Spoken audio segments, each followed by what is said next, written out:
The latest news about the high-level working group reaching an agreement in terms of a joint register between the Commission and the Parliament is certainly very good news. It will go a step further, which is a needed step further, in terms of making the register quasi-mandatory, but unfortunately not yet mandatory, which poses a number of other issues in terms of particular financial disclosure. There's a technical problem to start with, genuinely, for the European institutions in finding a legal base for a mandatory register. But beyond that, you can ask the question, is it necessary? Why would a mandatory register be necessary? It would be necessary if we continued to have an uneven level playing field. At the moment, in particular, law firms are far from being registered in the register.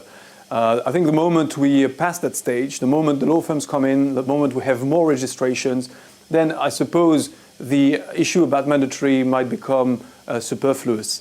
However, if there were any calls for further tighter financial disclosure requirements for commercial operators like us, then we would have to make the register mandatory.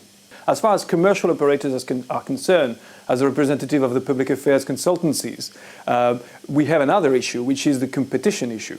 And the aspect of disclosing financial information which is commercially sensitive.